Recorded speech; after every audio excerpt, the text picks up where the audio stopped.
The engines love working when the sun shines. One day, Thomas and Percy were helping Salty at the docks. But Salty was worried. It may be sunny now, matey, but there be a storm coming. It may be sunny now, matey, but there be a storm coming.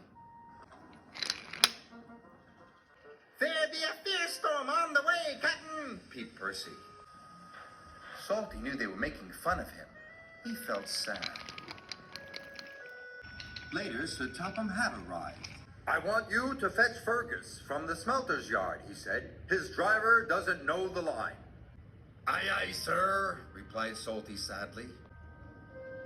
Salty was glad he was going to the smelters. He didn't want to stay where he wasn't liked. What's wrong? Asked Emily. Nobody likes to be made fun of by silly tank engines. And he huffed away. Emily knew she had to find Thomas and Percy immediately. Those be dark clouds, matey, whistled Thomas. There be a fierce storm on the way, Captain, peeped Percy. Emily was cross. It's not nice to copy the way others speak. You hurt Salty's feelings. We were just having fun, said Percy. We'll say sorry to him, added Thomas.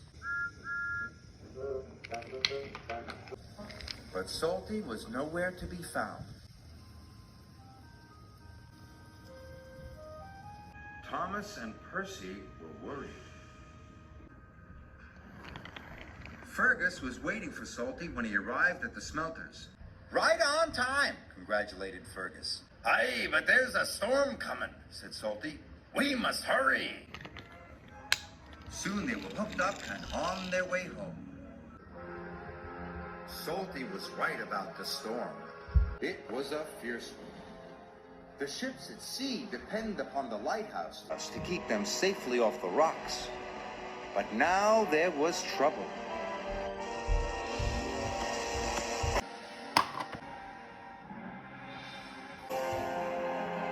The lighthouse lamp has gone out, cried the captain.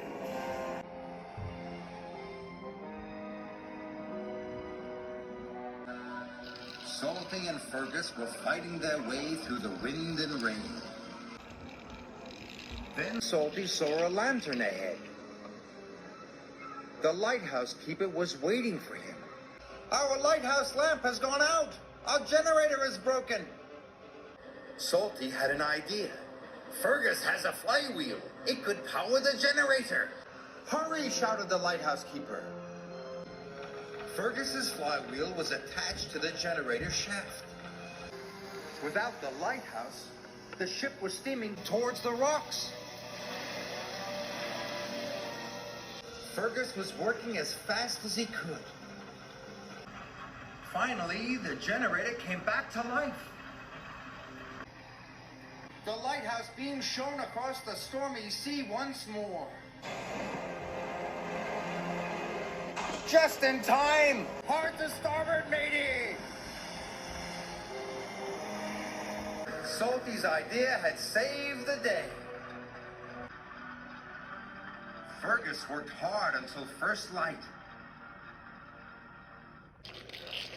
The next morning, Salty and Fergus chugged back to the docks. They were surprised to see a crowd waiting for them. Thank you, said the captain. You saved our ship. Well done, boomed Sir Topham Hatt. Salty was very proud. We're sorry if we hurt your feelings, puffed Thomas. We were only copying you because we think you're grand. Then say no more, me hearties, replied Salty happily. Now they will all work together and have fun together, as good friends should.